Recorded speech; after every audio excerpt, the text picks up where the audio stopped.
Hello everyone, मैं आशा करती हूँ आप सभी ठीक होंगे। आपके अपने चैनल सपना स्टडी जोन पर आप सभी का स्वागत है।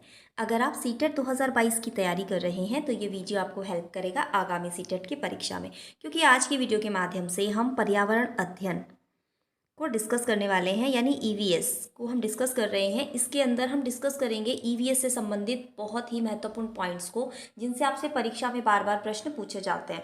एक एक पॉइंट आपके काम का होगा। आपके एग्जाम के पॉइंट ऑफ व्यू से एक एक जो बिंदु यहाँ पे हम डिस्कस करेंगे वो आपके लिए बहुत महत्वपूर्ण होने वाला है। तो जैसा कि अगर आप हमारी वीडियोस देखते हैं क्रमिक रूप से, तो आप जानते होंगे कि हम क्लास 5th की ईवीएस को कंप्लीट कर चुके हैं। क्लास 5th की ईवीएस कंप्लीट कर चुके हैं। अगर आपने वो सभी वीडियोस नहीं देखी हैं तो प्लीज़ प्लेलिस्ट को चेक कर लें, वहाँ पे आपको ईवीएस से रिलेटेड सभी वीडियोस मिल जाएंगी। अभी जो हम ईवीएस पढ़ रहे हैं ये क्लास 4th की है ना, यानी कि आज की वीडियो में जिन पॉइंट्स पे हम चर्चा करेंगे वो क्लास 4th की ईवीएस की बुक से हैं। जल्दी ही हम क्लास 4th की ईवीएस को भी फिनिश करके क्लास 3rd की ईवीएस को स्टार्ट करेंगे। ठीक है, जैसा कि आप जानते हैं कि अगर आप सीटेट पेपर 1 के लिए तैयारी कर रहे हैं तो वहाँ पे आपसे 30 मार्क्स की ईवीएस पूछी जाती है। उस ईवीएस में 15 नंबर का आपका जो कंटेंट होता है वो 3rd, 4th and 5th class की ईवीएस से आपसे पूछा जाता है। ठीक है, तो 5th की हम कंप्लीट कर चुके हैं, 4th की अभी चल रही है और 3rd क्लास की जो ईवीएस है उसे हम आने वाली वीडियोज़ में कंप्लीट करेंगे। ठीक है, तो हमारे साथ अंत तक इस वीडियो में बने रहिएगा। वीडियो पसंद आएगा तो लाइक ज़रूर कीजिएगा और कमेंट करके हमें बताइएगा कि वीडियो आपके लिए हेल्पफुल हुई या नहीं। ठीक है, तो चलिए बढ़ते हैं आगे और देखते हैं आज का कंटेंट हमारा क्या है। तो जैसा कि आप यहाँ पे देख पा रहे हैं, यहाँ पे कुछ बातें हैं मधुमक्खियों के बारे में। तो भाई मधुमक्खी एक बहुत ही महत्वपूर्ण टॉपिक है सीटेट के लिए, सीटेट ईवीएस पेपर 1 के लिए। तो यहाँ पे कुछ मधुमक्खियों के बारे में कुछ पॉइंट्स को हम डिस्कस करेंगे और ये ऐसे पॉइंट हैं जो आपको पता होने चाहिए और इनसे आपसे परीक्षा में प्रश्न भी बहुत बार पूछे जाते हैं। तो देखो, लीची के जो फूल होते हैं, है ना, लीची के फूल मधुमक्खियों को लुभाते हैं, यानी लीची के फूलों की तरफ जो मधुमक्खियाँ होती हैं वो अट्रैक्ट होती हैं। अक्टूबर से नवंबर तक का जो समय होता है वो मधुमक्खियों के अंडे देने का होता है। ठीक है, ये भी बहुत बार पूछा जाता है आपसे कि कौन सा जो समय होता है वो मधुमक्खी पालन के लिए उचित होता है, या किन महीनों में मधुमक्खियां अंडे देती हैं। तो किन महीनों में देती हैं? अक्टूबर से नवंबर के महीनों में जो मधुमक्खियां होती हैं वो अंडे देती हैं और ये सबसे उचित समय होता है। लीची के फूल फरवरी में खिलते हैं। लीची के फूल कब खिलते हैं? तो ये फरवरी में खिलते हैं। नीचे कुछ और महत्वपूर्ण पॉइंट्स हैं मधुमक्खियों के बारे में, जिनसे कि आपसे स्टेटमेंट बना के यहाँ पे प्रश्न पूछे जाते हैं। तो बहुत ही ध्यान से देखेंगे। हर छत्ते में एक रानी मधुमक्खी होती है जो अंडे देती है। भाई सिर्फ रानी मधुमक्खी अंडे देती है, सिर्फ और सिर्फ रानी मधुमक्खी। छत्ते में कुछ नर मक्खी भी होती है। पॉइंट को, एक एक पॉइंट को ध्यान से देखेंगे। छत्ते में कुछ नर मक्खी होती है, ठीक है।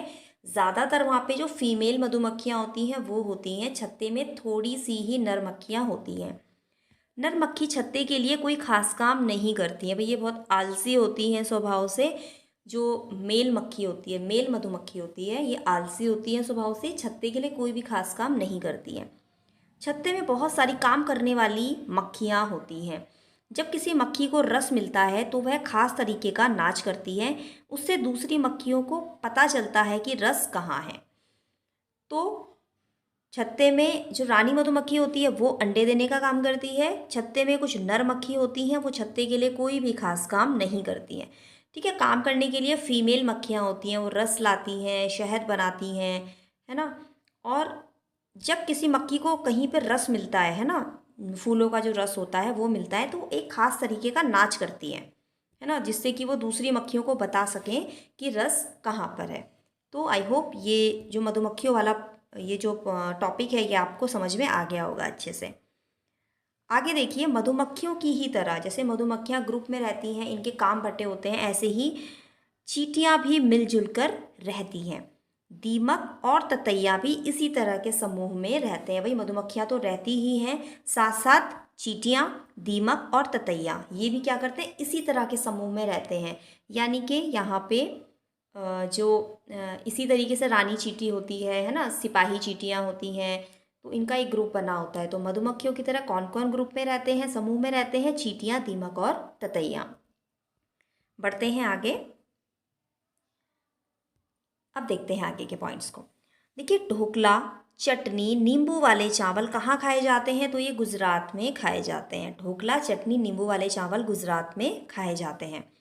गांधीधाम अहमदाबाद में है और वलसाड गुजरात में है। भाई छोटे छोटे से पॉइंट्स हैं, फैक्ट हैं, आपको याद रखने ज़रूरी हैं क्योंकि यही आपसे पूछे जाएंगे पेपर में।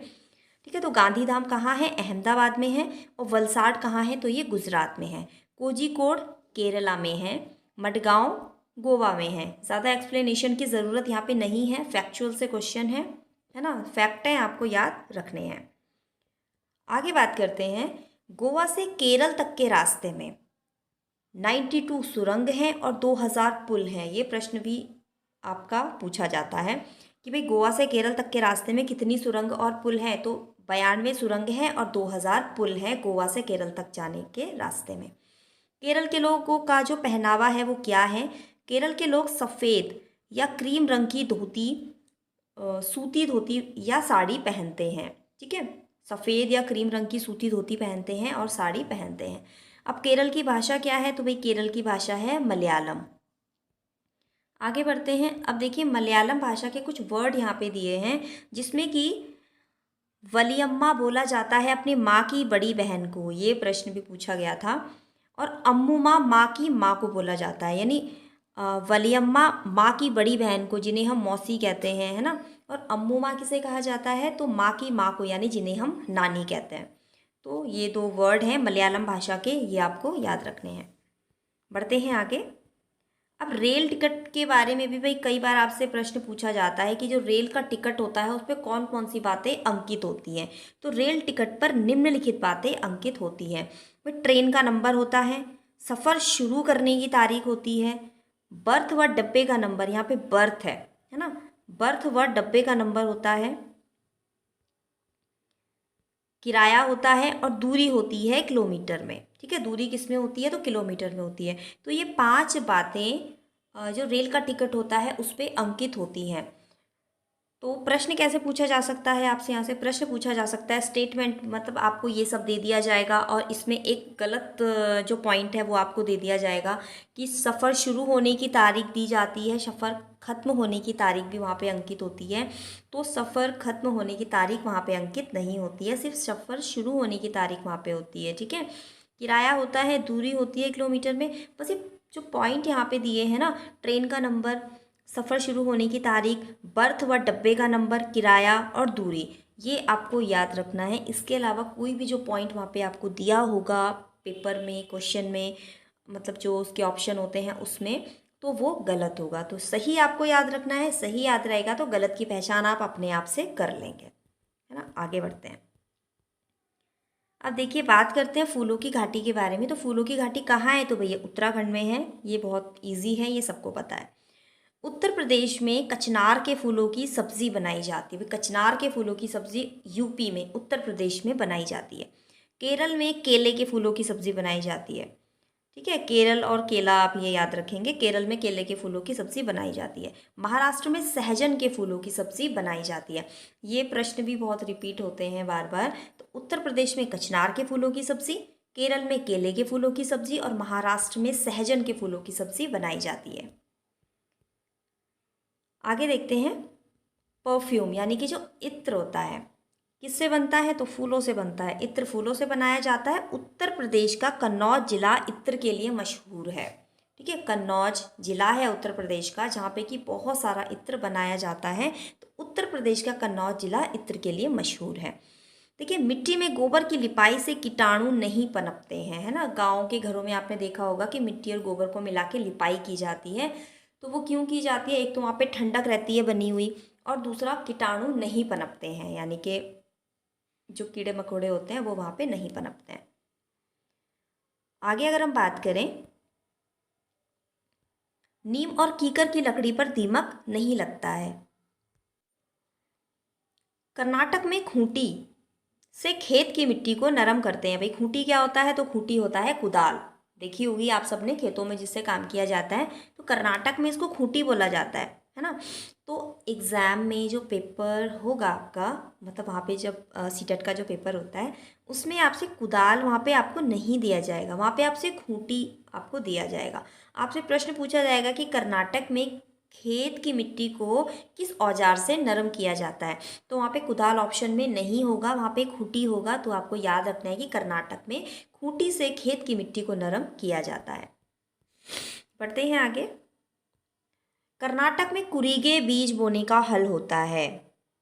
ठीक है, कुरीगे क्या होता है, प्रश्न पूछ लेगा कुरीगे क्या होता है भाई, तो नीचे ऑप्शन दे देगा कि बीज बोने का हल होता है ना, पानी डालने का कोई उपकरण होता है, इस तरीके के ऑप्शन आपको दे दिए जाएंगे। तो ये किस लिए यूज़ होता है, तो बीज बोने का हल होता है कुरीगे, जिसे कर्नाटक में कहा जाता है। कर्नाटक में इलीगे, इलीगे यानी कि हसिया जिसको बोलते हैं, सब्जी इत्यादि काटने के काम आता है। ठीक है, इलीगे है, इलीगे, इलीगे किस काम आता है, तो सब्जी इत्यादि काटने के काम आता है। तो कर्नाटक, हाँ, वहाँ पे एग्ज़ाम जो पेपर आपका आता है उसमें हसिया आपको नहीं दिया जाएगा, सिर्फ इलीगे आपको दिया जाएगा कि इलीगे का उपयोग किस लिए किया जाता है, या फिर कर्नाटक में सब्जी काटने के लिए किस औजार का उपयोग किया जाता है, तो इलीगे का उपयोग किया जाता है, ये आपको याद रखना है। तो ये थे आज के हमारे महत्वपूर्ण पॉइंट्स। उम्मीद करूँगी सभी पॉइंट्स आपको समझ में आए होंगे और आपके लिए यूज़फुल भी रहेंगे। अब हम मिलेंगे अगली वीडियो में, क्लास 4th की ईवीएस को ही हम कंटिन्यू करेंगे। तो तब तक के लिए आप सभी को